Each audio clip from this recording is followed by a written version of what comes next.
All right, fellas, welcome back to Random City Sports Ballers. We've got another draft coming up. This one is, we have 12th pick in this $100 Yahoo.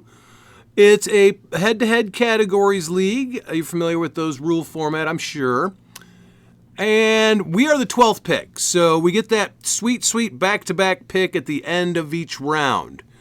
So that'll be all right. I don't mind doing that. That's going to have me two very quality players with my first two picks. And, you know, we got... fellas. Let's take a look here. We have one person who is set to auto-draft right now. Over here, the 10th pick, 2 girls, 1 cup. If you look over on the left side, they are set to auto-draft. Man, I hope for their sake that doesn't stay that way. Because they're going to be the ones that end up with Corbin Carroll or Francisco Lindor. And that's going to hurt, you know. Okay, so the first overall pick in this one was Shohei Ohtani. That's a fine pick. I mean, we're in a categories league here. There's Aaron Judge, number 2. I've said it before. Those two are going 1 and 2 basically every time. There's no competition for that number 1 and 2 spot. There went Bobby Witt, and I would expect Soto. Yep, Soto. So, you know, we'll let this come back to us, and there's Jose Ramirez, number 5. I'm not 100% sure what direction this will take. But I'm almost certain that I have 2 bats that I'll be taking in this first 2 picks. Now, who those bats will be, that is going to be a fine question. I like Caminero. Okay, Lindor is another one. He broke his hamate bone in his hand, and that's a long recovery. I've seen so many people lose power after that. But we got Cal Raleigh here, Kyle Schwarber. There's Kurtz. So, you know, what exactly will I do with these first 2 picks? I am not certain. I am not certain where that's going to go.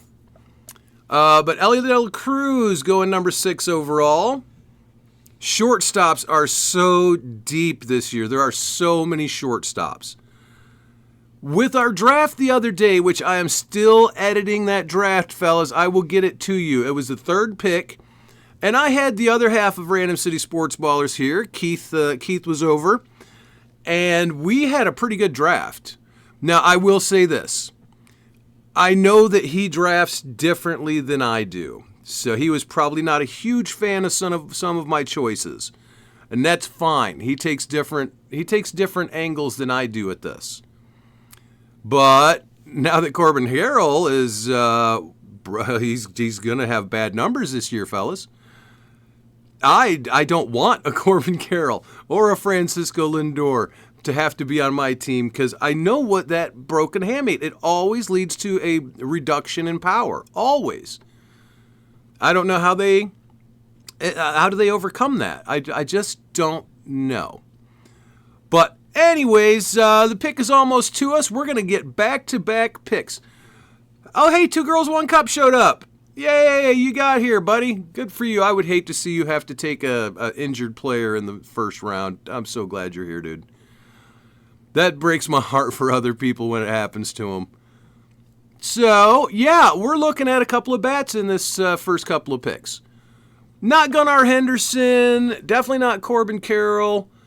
Maybe Caminero. Not Lindor. Maybe Tatis.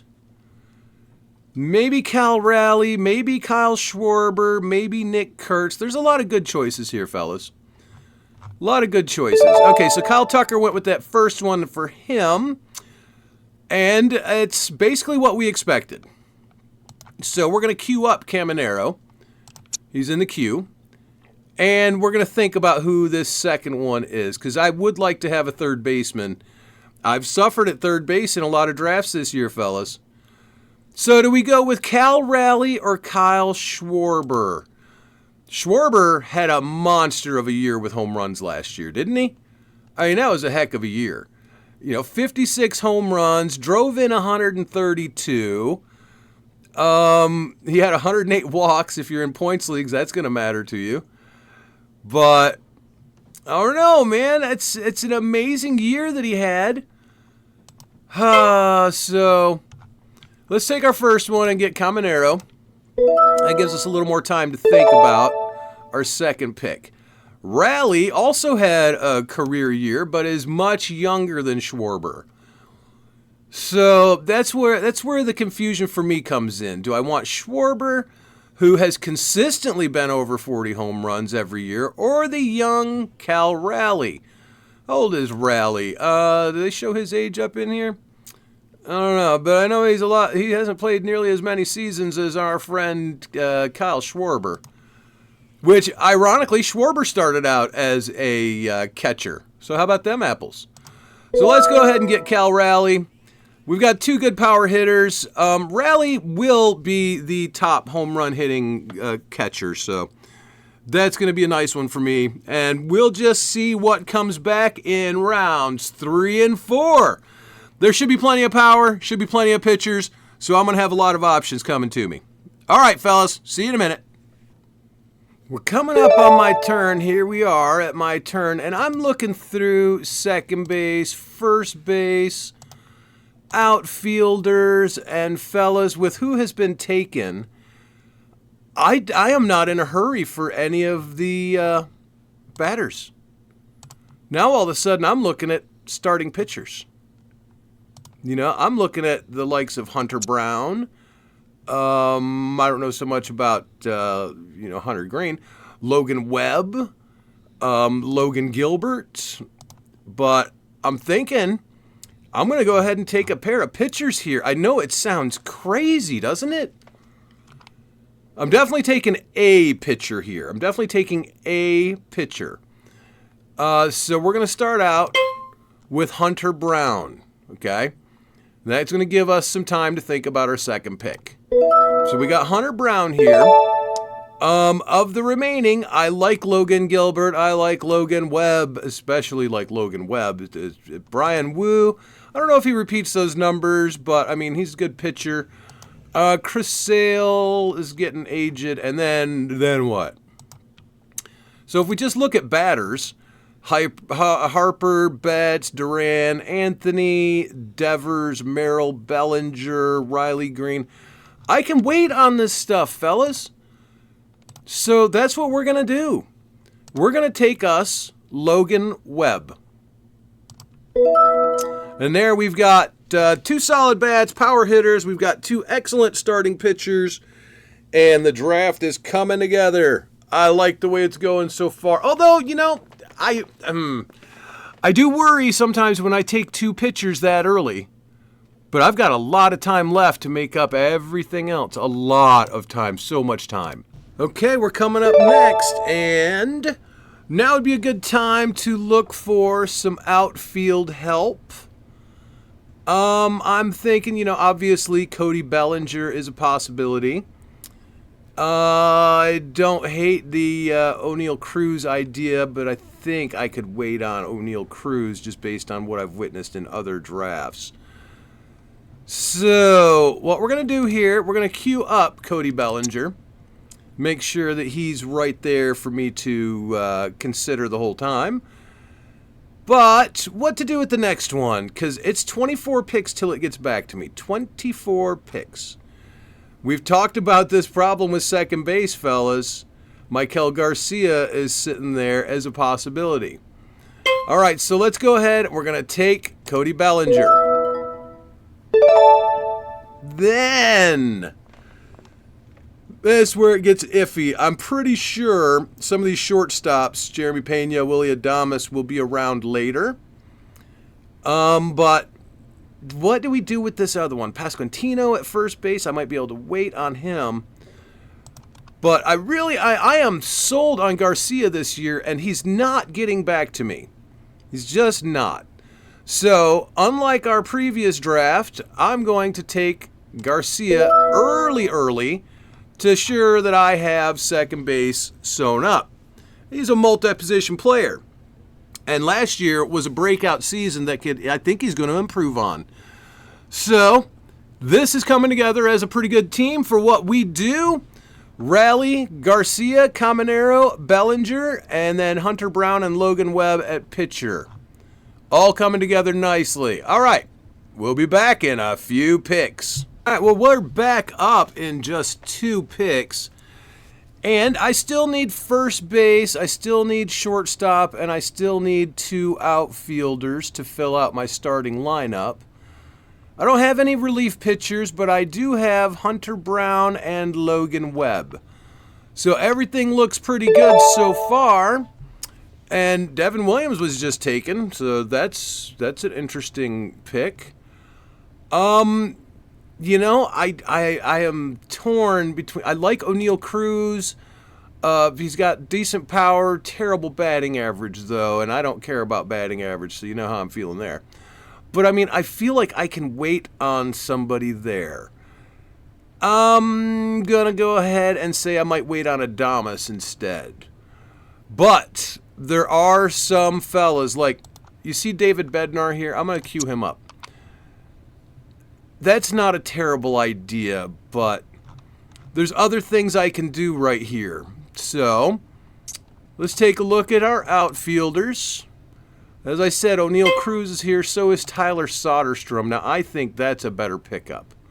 So I'm going to go ahead and take Soderstrom. They'll throw him at my first base. So, you know, I guess that's my first baseman for now. But there's some more outfield here that we can look at in the future, you know, especially like Joe Adell and Teoscar Hernandez. Hernandez last year had 25 home runs, not many stolen bases. But Joe Adell had 37 home runs and 5 stolen bases, right? Okay, so let's take a look at starting pitching. Dylan Cease is still sitting here. So, since he's a really terrible ERA and WHIP last year, do I want to pull that? No, I don't know that I do. But we also have some shortstops. Like I said, I think I can wait on Willy Adames. Might be able to wait on Jeremy Pena even. So right here, I'm going to take my first closer already and take David Bednar. Go after those Yankee saves. And we're up next. See, that goes so quick, doesn't it? Now I've got some fellas queued up here. If it works out the way I'm planning, I will get Michael Bush, use him at first base. That moves Soderstrom to an outfield position. And Willy Adames, which that will fill my shortstop. Now I only need, if I do that, I only need 1 more outfielder, 2 utilities, and I can use everything else on pitching. So everything's working out really well. I love to start on the pitching with Logan Webb and Hunter Brown, excuse me. So yeah, it came back to us exactly as I was hoping. So we'll take Michael Bush, and we will take Willy Adames. So now we've got so much filled in here. See, this Michael Bush will be in first base. Put Soderstrom at this outfield position. I need 1 more outfielder, 2 utilities, and a lot of pitching. So we did pretty good on getting our bats lined up. I'm happy with it. Yeah, I'm looking at starting pitchers. There's some pitchers I would like to have here, but I also know that I've got to get some outfield help right here. And the outfielders are getting a little bit thin. I mean, Lawrence Butler is here. You know, if I want to get a guy who, you know, is there a chance he improves? I'm not sure. Andy Paez is good for some decent RBIs, home runs. So we're looking at taking maybe Paez, what feels I kind of like this position for him. And there's not much else that I can wait on later for the outfield. Bear in mind, I only need 1 more outfielder. So to take Paez fills that in. And if there is a chance, if I get Colson Montgomery here too, you know, that might be a little early for Montgomery.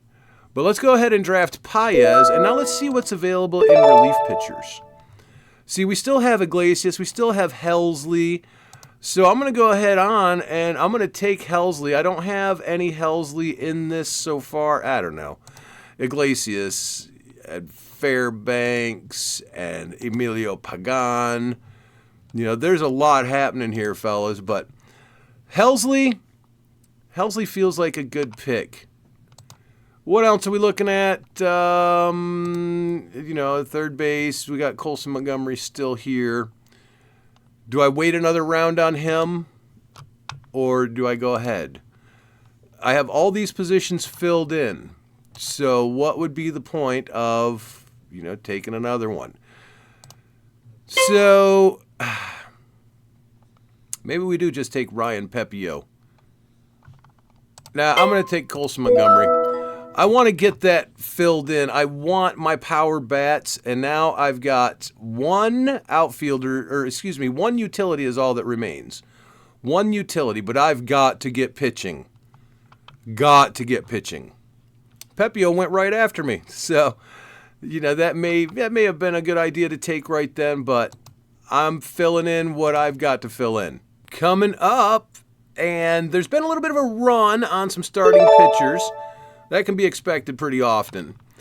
But what we're going to do here, I have a good feeling about Kenley Jansen in Detroit. And then at starting pitcher, there are still some options available right here as well.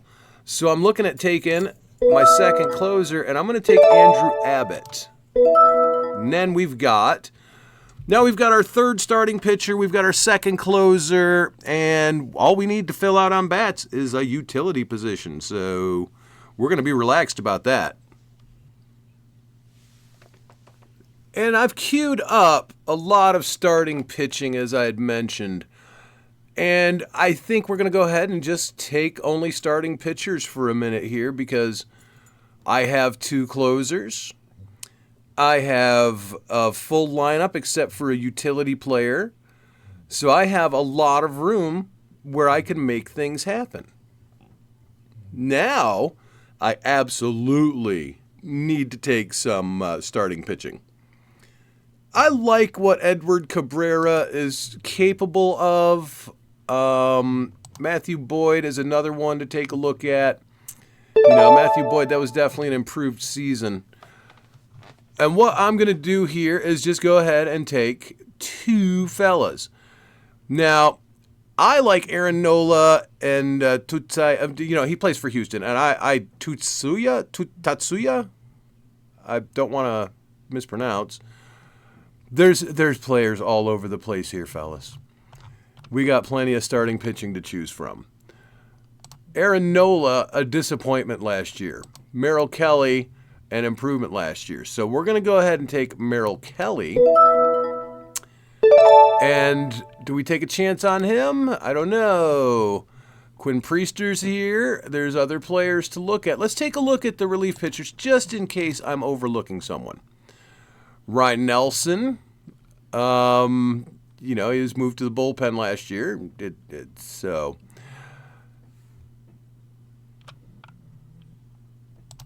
I'm actually still thinking of Quinn Priester here, fellas. This is not my favorite position I've put myself in. Ryan Nelson, though. Ryan Nelson could really there's so few pitchers remaining. Robert Suarez, if I want to take that chance. If we just take a look at batters, there's nothing pressing concerns. So, do I want to take the chance on the young guys? I'll go ahead and take Ryan Nelson. 2 picks until my turn, and I am laser focused on getting some more starting pitching. I'm eyeballing some guys that, a lot of folks are hopefully going to forget about. In my opinion, Casey Mize should be gone already, so if he comes back to me, he's definitely going to be the guy I take.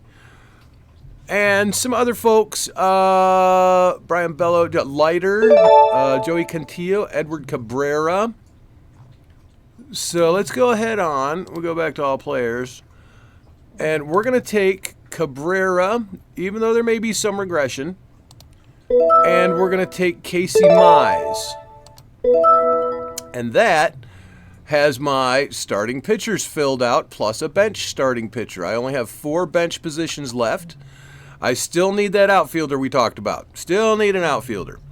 But I must get more pitching, because early in the draft, I had focused on batting, which means that right now my pitching has suffered a little bit. But it's not a bad pitching staff, fellas. You know, we're talking about Hunter Brown, Logan Webb, David Bednar, Kenley Jansen, Andrew Abbott, Merrill Kelly, Ryan Nelson, Edward Cabrera, and Casey Mize. That's a pretty good set of pitchers. We're coming back around to us, and it's 2 picks away.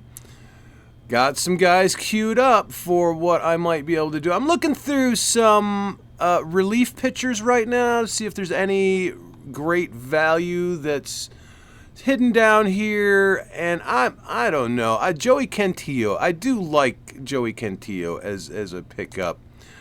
You know, he was a fine in relief last year. He did get demoted, but then they made him a starter, and then he came back and played well. So he's probably going to get a starting spot, but we're not guaranteed to see that. And in other starting pitchers, we're looking through, you know, there's a lot of players here, but where's the value? You know, Reese Olson is going to be out for the season. Chris Bassett maybe, Parker Messick is, you know, possibly, Mitch Keller, Brandon Pfaadt. We're at the end of the draft. And guess what happens at the end of the draft? Not a lot's going to look great for you. So I'm taking Trent Grisham to make sure that I've got that power on my bench. And then I think I want to take Brian Bello here, even though he might be in line to get traded off here, fellas. But I don't know where to go with this. You know, I like Cantillo, I like Bello. I just have a little bit of a like for some of these people. Nothing is really set in stone, so I'm going to go ahead and take Cantillo. I'd like to take a chance on that young fella. I would. I'm sure there'll be an innings cap. You know, I mean, I don't believe he's ever thrown over 100 innings, so we'll see how that plays out, won't we? And here we are. We've got pitchers queued up as expected. Garrett Whitlock is likely to be one that I draft because I like to have some relief pitching in there to get me quality innings. You know, you get some strikeouts, you get a low ERA and whip, you might snatch a few wins here and there. You know, a really good setup guy is going to get you a win every 2 weeks. That's doing pretty good. That's all right.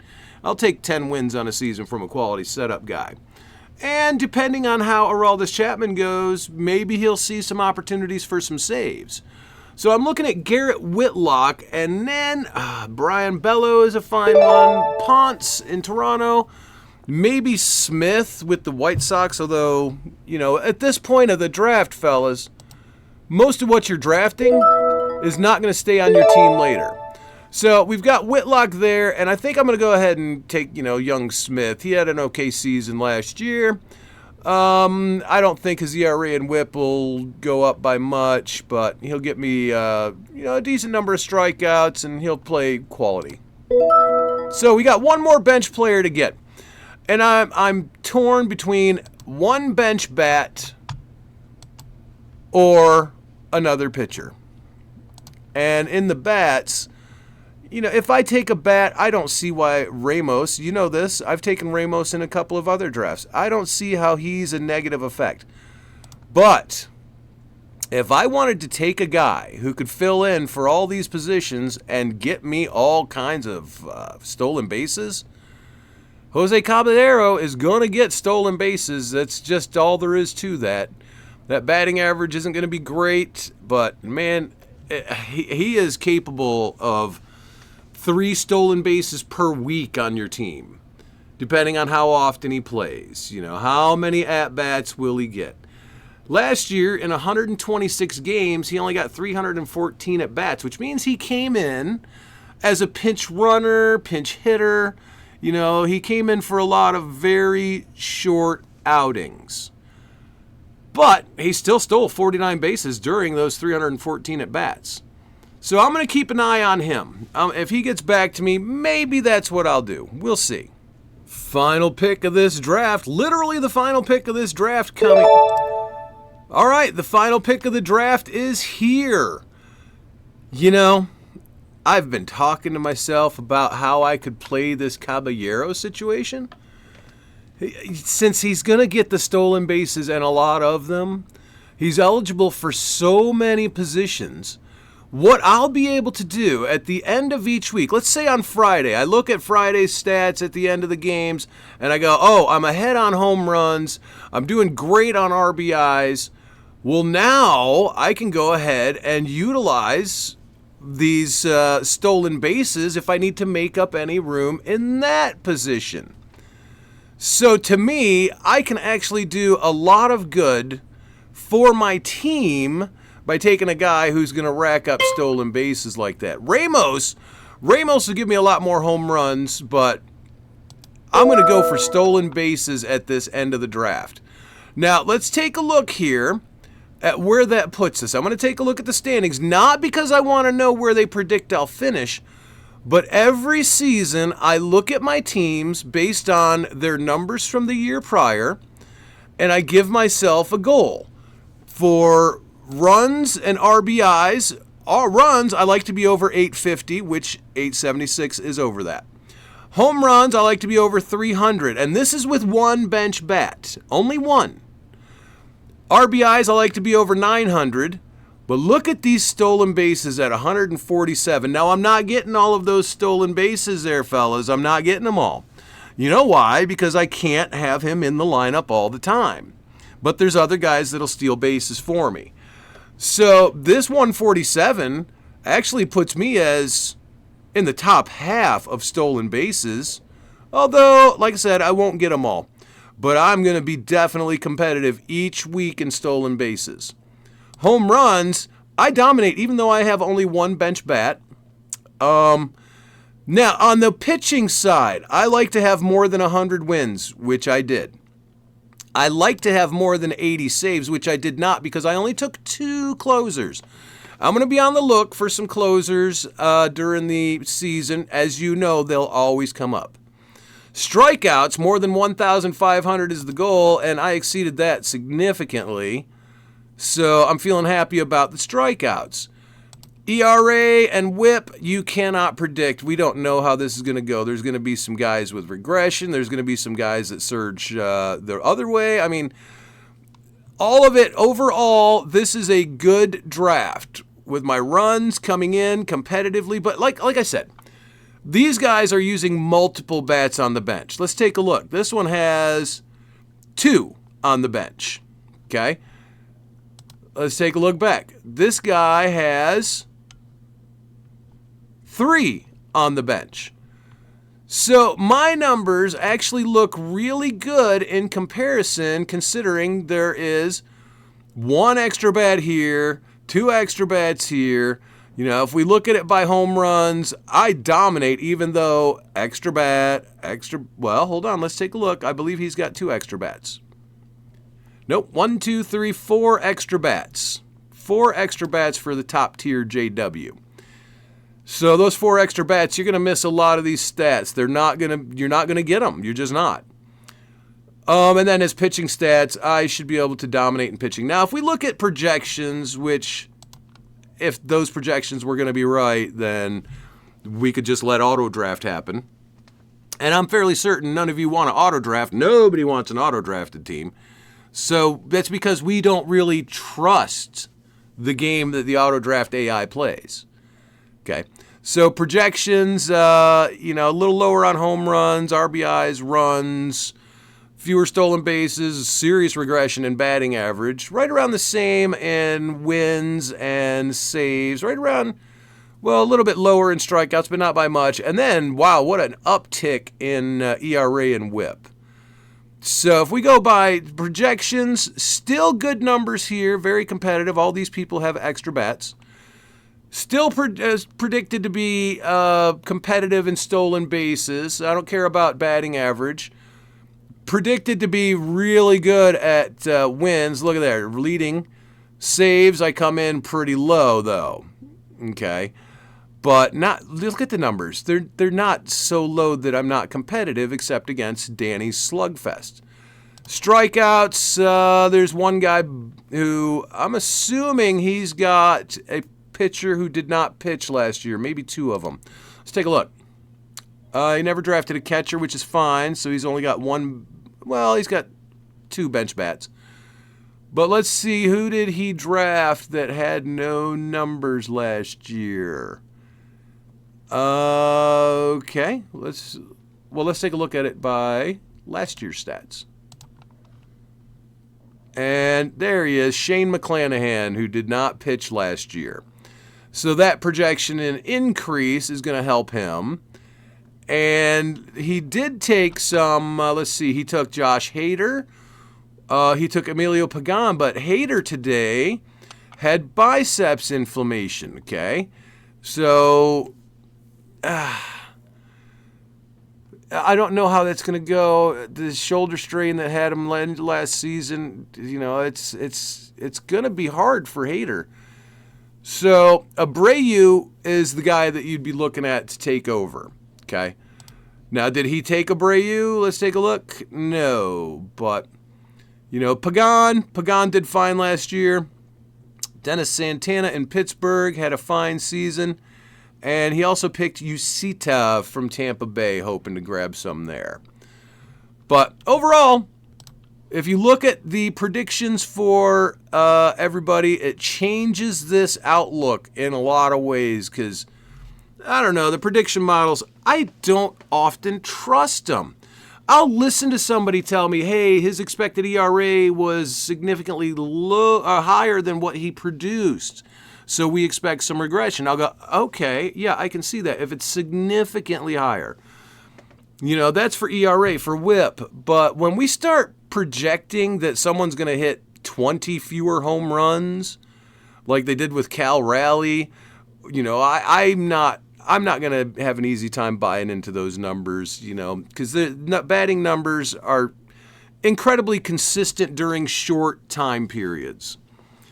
And I'm going to believe in the thing that I've always done, which is go look at last year's stats, create an amount that I think will dominate, which in this case is 1, 2, 3, 4, 5. 5 categories that I think I will basically have 75% of the time. So I honestly believe that these 5 categories, I am above so many people in so many ways. I don't know how people are going to be able to compete with some of those categories. You look at the projected stats and, these fellas up here, you got way too many bats on your bench, bros. This is not true. Devo's catchers, how many bench bats do you have? 3. Those numbers are not true. You can't get all of those numbers. So I believe that we have put together, this one I think is one of my best drafts. We're going to take a look at it one last time to see who these players are that we put together.